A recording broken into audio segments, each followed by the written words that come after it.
Bonjour à tous et bienvenue. Aujourd'hui, on va parler de House of Dragon, la série tant attendue par HBO de cette rentrée d'année. Et que c'était excellent.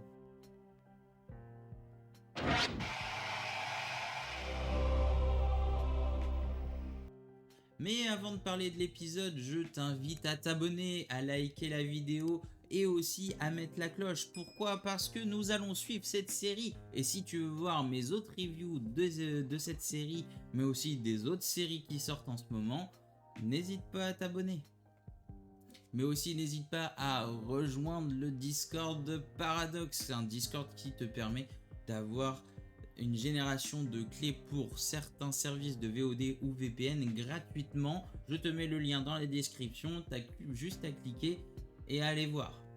Alors qu'est-ce que j'en ai pensé? C'est du très bon, c'est du très bon. Encore une fois, HBO, vous mettez une claque à tout le monde.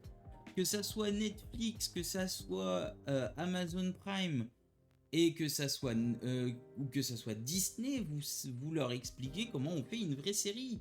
Parce que personnellement, pour moi, ça a été le meilleur premier épisode d'une série que j'ai regardé. Et pour quelle raison, vous me direz? Simple, pas besoin d'avoir vu Game of Thrones pour comprendre. 2. L'image, le son en 3.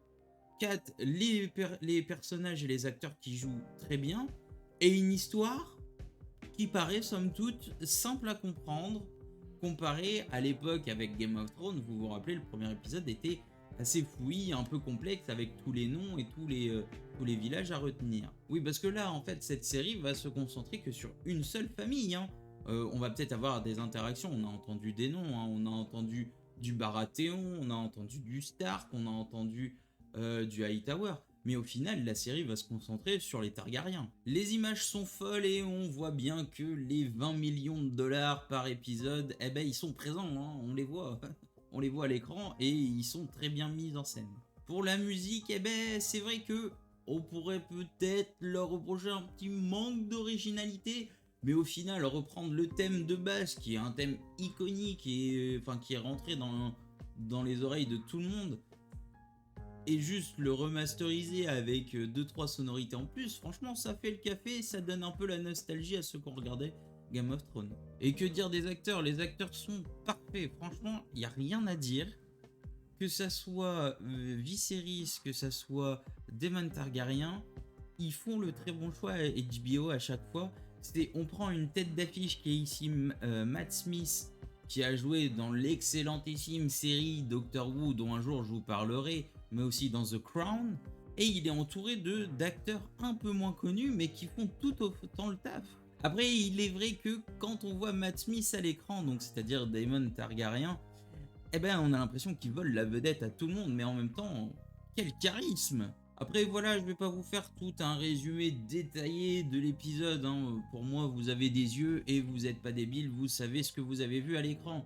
Voilà, l'épisode tourne autour de la grossesse de la reine et le roi Viserys qui attend un héritier car toujours pas de mal à l'horizon. Et lorsque le tournoi qui est mis en œuvre pour fêter la naissance de ce dit enfant, la reine se met à accoucher et du coup elle meurt, mais aussi l'enfant meurt, le roi Viserys se retrouve dans de beaux draps. Et oui, parce que il se retrouve sans héritier légitime de sa descendance. Et c'est là qu'on commence à voir les craintes arriver, car on n'a pas envie de voir le frère Daemon Targaryen, oui, arriver au trône, vu que par la cour, donc c'est-à-dire par la main du roi et ses sujets, il est vu comme cruel, psychopathe, et ils n'ont pas envie de lui à la tête du trône de fer.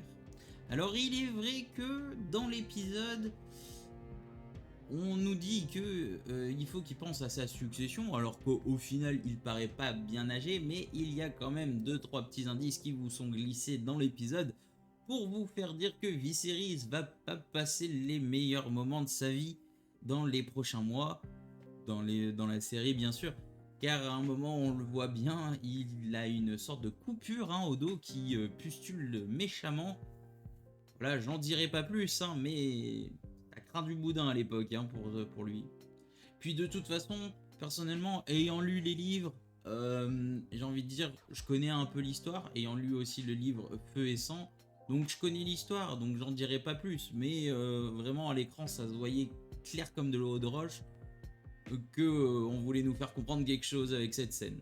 Mais du coup, à côté, on a Daemon Targaryen qui, donc joué par Matt Smith, euh, eh ben, dès qu'il est à l'écran, ça perce l'écran, quoi. C'est impressionnant. Et je suis désolé, mais il joue tellement bien le personnage, ça lui colle tellement bien à la peau, c'est ouf. Et on a un Daemon qui, ben, il a soif de pouvoir, soif de, pas de reconnaissance, hein, mais vraiment de pouvoir et de contrôle sur les gens. Il a envie de contrôler les gens. On voit sa cruauté hein, quand ils sont en train de massacrer un village dans Port-Royal. Non, Port-Réal, Port-Réal, pardon. Dans Port-Réal. Euh, voilà, il n'hésite pas. Et puis, c'est de la justice claire, nette et précise. C'est tu voles, on te coupe la main. Tu tues, on te coupe la tête. Tu violes, on te coupe les uns. Voilà. Au moins, c'est clair. Il y en a qui diraient que la scène de sexe, elle sert à rien. Mais en fait, elle sert à montrer quelque chose dans le personnage. C'est que c'est pas des plaisirs. Voilà, c'est un plaisir comme un autre. Mais enfin, comment dire, c'est une occupation plus qu'un plaisir, voilà. Et il le fait, puis bah ça lui occupe sa soirée, quoi. Hein.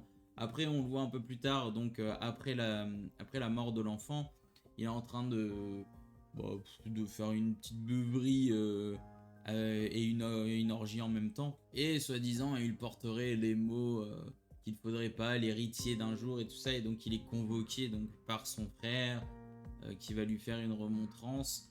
Et au final, j'ai l'impression que Viserys est assez aveugle de la manipulation des sujets qu'ils ont sur lui. Et Daemon dit que lui, voilà, moi je vous protégerai si j'étais votre main. Il a un peu de rancœur envers son frère d'avoir été mis au guet de Port-Royal. Ou Port-Réal, je sais plus.